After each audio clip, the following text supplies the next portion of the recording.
सच्चाई है, जिंदगी झूठ है, और अब हकीकत जिंदगी यहाँ से शुरू हो रही है। तो मैं जो अहम बात कहना चाह रहा हूँ कि इस्लाम को हमने माना या कबूल किया, ये चेक करने की जरूरत है। हमने माना या कबूल किया, देखिए मानने में और कबूल करने में जमीन आसमान का फर्क। तो मैं गौर करूँ, आप गौर करें, पूरी उम्मत गौर करे। हमने इस्लाम को माना, कबूल करना मतलब हमने अपने आप को समर्पित कर दिया, ताबे कर दिया।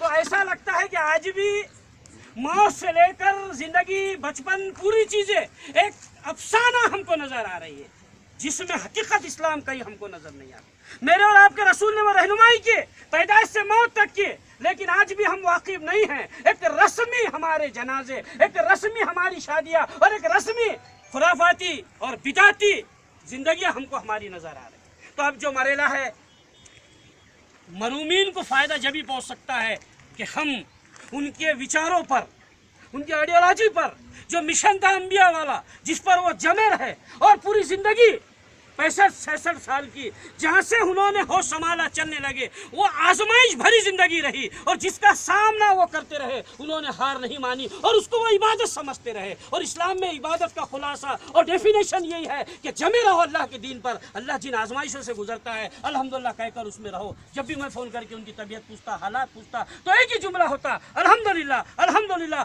कभी किसी से शिकवा शिकायत नहीं रही, जमे रहे और रिश्ते को बांधे रहे, मजबूती के साथ में कायम रहे। तो अब सवाल ये है कि कौन सी चीज़ उनको सवाब पहुंचाएंगे। तो सूरह आले इमरान सूरत नंबर 3 आयत 25, हम मीम सजदा सूरत 46 आयत 51, सूरह नजम आयत 57, सूरत 57 आयत 39-40, सूरह जिलजाल सूरत नंबर 99 आयत 39-40। अब इसको हमको पढ़ लेना चाहिए। कुरान ने रहनुमाई कर दी कि कोई बोझ उठाने वाला किसी का बोझ नहीं उठाएगा, कोई किसी को फायदा नहीं पहुंचाएगा, किसी के नेकियां किसी को नहीं दी जाएंगी, किसी की तकलीफ किसी को नहीं दी जाएंगी। वमन यामल मिस्काल ज़र्रतिन खैरन यरा, वही मिलेगा जो उसने किया, और वमन यामल मिस्काल ज़र्रतिन शर्रन यरा। तो ये बातें हमारे सामने आई, और एक हदीस जो मुख्तलिफ हदीसों की सही किताबों में पाई जाती है, वो 3 अमल अल्लाह के रसूल सल्लल्लाहु अलैहि वसल्लम ने बताए।